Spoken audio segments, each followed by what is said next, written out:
Ei, psiu. E aí? Você conhece a história de Lúcifer, né? Ah, claro que sim, né? Um anjo que foi expulso do céu porque queria ser igual a Deus. Mas você sabia que essa história é uma verdadeira mentira e que Lúcifer nunca existiu? Quê? Como assim? É isso mesmo que eu falei. Agora senta aí que eu vou te contar a verdadeira história de Lúcifer.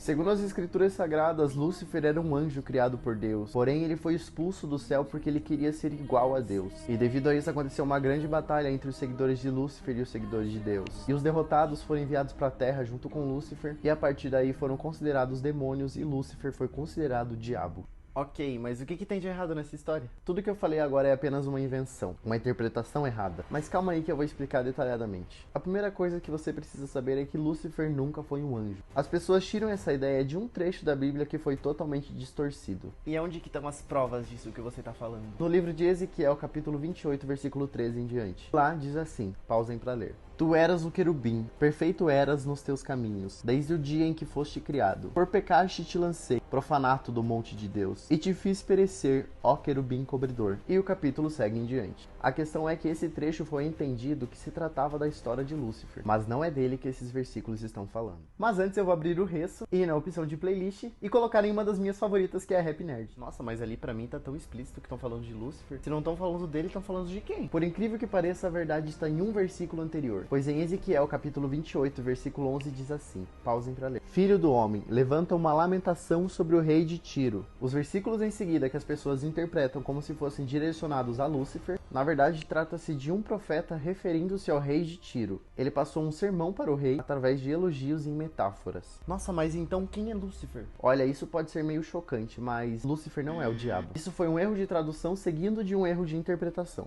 Lúcifer é uma palavra derivada do latim luciferum, que por sua vez é derivada do hebraico, que significa Rei Léo, e essa palavra significa estrela da manhã, usada muitas vezes como forma de elogio, principalmente na realeza, e ela foi utilizada várias vezes dentro da Bíblia. Até Jesus já foi chamado de Lúcifer. Agora prestem muita atenção. Em Isaías 14:12, esta palavra está se referindo ao rei da Babilônia. Porém, ao estar escrito Rei Léo ou Estrela da Manhã, está escrito Lúcifer. E novamente as pessoas interpretam como se o texto estivesse se referindo a Lúcifer. Então a confusão acontece porque as pessoas acham que Lúcifer é o diabo, sendo que na verdade Lúcifer é apenas um elogio que foi mal interpretado. Exatamente isso. Biblicamente existe um diabo, um príncipe das trevas, mas ele não era um anjo, muito menos foi enviado para a terra. Ele já era um mal existente. Todas as partes da Bíblia que citam Lúcifer são interpretadas errado, pois Lúcifer não existe. Lúcifer não é o diabo. 50 mil likes e eu conto a história do diabo, hein? Nossa, eu vou começar a elogiar as pessoas agora chamando elas de Lúcifer. É sobre isso. Me segue pra próxima história.